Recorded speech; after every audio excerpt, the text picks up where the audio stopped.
அடிப்படை வசதிகள் எதுவுமற்ற ஒரு பிரதேசம் முகம் கொடுக்கும் அல்லல்கள் ஏராளம்.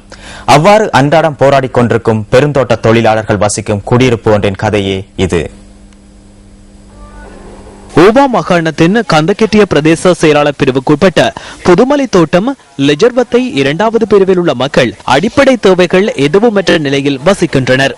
இந்த தோட்டத்துக்கென போக்குவரத்துக்காக பயன்படுத்தப்படுகின்ற 5 கிலோமீட்டர் நீளமான பாதை மிகவும் மோசமான நிலையில் காணப்படுகின்றது. இதனால் பாடசாலை மாணவர்கள், நோயாளிகள் உட்பட பலரும் பெரும் அசௌகரியங்களுக்கு முகம் கொடுக்க நேரிடுவதாக மக்கள் தெரிவிக்கின்றனர். போக்குவரத்து பிரச்சனை, பிள்ளைங்க ஸ்கூலுக்கு போறது கஷ்டமா இருக்கு.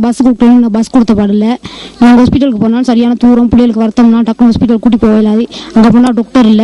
பல வருடங்களுக்கு முன்பாக அமைக்கப்பட்ட புதுமலை லெஜர்வத்தை தோட்டத்தின் குடியிருப்புகள் தற்போது இடிந்து விழும் ஆபத்தான நிலையில் காணப்படுகின்றன.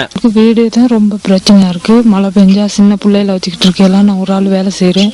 மிகவும் கஷ்டத்துல இருக்கோம். நாங்க தயவு செய்து எங்களுக்கு இந்த வீடை திருத்தி கொடுத்தீங்கன்னா உங்களுக்கு ஒரு நல்ல நன்மை கிடைக்கும். சமுர்த்தி நிவாரணங்கள், முதியோருக்கான கொடுப்பனவுகள் என்பன இந்த தோட்டத்தை சேர்ந்தவர்களுக்கு உரிய முறையில் வழங்கப்படவில்லை என்றும் மக்கள் குறிப்பிடுகின்றனர். தோட்டத்துக்கு சொந்தமான நிலங்களை விற்பனை செய்வதில் ஆர்வம் காட்டுபவர்கள் இந்த மக்களின் அடிப்படை தேவையை நிவர்த்தி செய்வதில் அக்கறை காட்டுவதில்லை என்றும் தோட்ட மக்கள் தெரிவிக்கின்றனர். 6:20 பஸ்க்கு பிடிக்கணும்.